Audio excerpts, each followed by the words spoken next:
तो भाई साहब,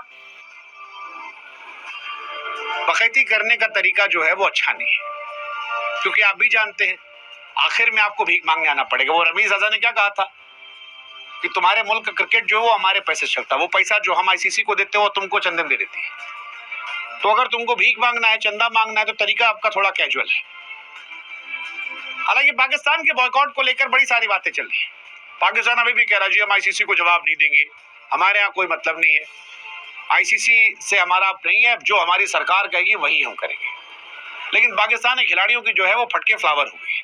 वो कह रहे हैं भाई साहब कहां तक नहीं खेलोगे, ये वर्ल्ड कप नहीं खेलोगे, आगे वीमेंस का वर्ल्ड कप नहीं खेलोगे, 27 में T20 वर्ल्ड कप नहीं खेलोगे, कहां जाओगे अगले कई साल तक? 5-6 साल में आधे से ज्यादा टूर्नामेंट जो है वो इंडिया के हैं, और अगर इंडिया में नहीं खेलोगे तो फिर क्रिकेट क्यों खेलोगे? और अगर तुम नहीं खेलोगे तो आईसीसी जो तुमको बंबू करेगी, उससे क्या होगा? मतलब सोचने वाली बात है कि इसका तुम्हारे क्रिकेट पर क्या असर पड़ेगा। और इसीलिए बार बार हम कह रहे हैं कि वो थुक के चाटेगा, क्योंकि वो आईसीसी का परमानेंट मेंबर है। अगर वो इस पे शामिल नहीं होता है तो फिर पीसीबी पर एक्शन होगा, उनके मुल्क पर एक्शन होगा, उनके लीग पर एक्शन होगा। हो सकता है कि शायद कहीं से फिर उनका क्रिकेट बचे ना। हमारे यहाँ से तो कह दिया गया इंडिया से, गावस्कर साहब ने कहा कि भाई साहब अगर ये नहीं खेल रहे तो ऐसा एक्शन लो कि आने वाली नस्लें याद रखें।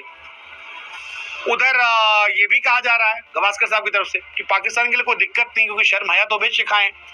वो कह सकते हैं कि जैसे रिटायरमेंट के बाद वापस आते हैं कि भाई जनता की डिमांड पर लौट आए, ऐसे कहते जनता की डिमांड पर लौट आए। हालांकि इंडिया पाकिस्तान का मैच नहीं हो रहा है, ये बढ़िया पाकिस्तान के लिए, मतलब मैं पाकिस्तान की जगह अगर आकर सोचूं तो ये बढ़िया फैसला है, क्योंकि इंडिया से मैच हार कर गाली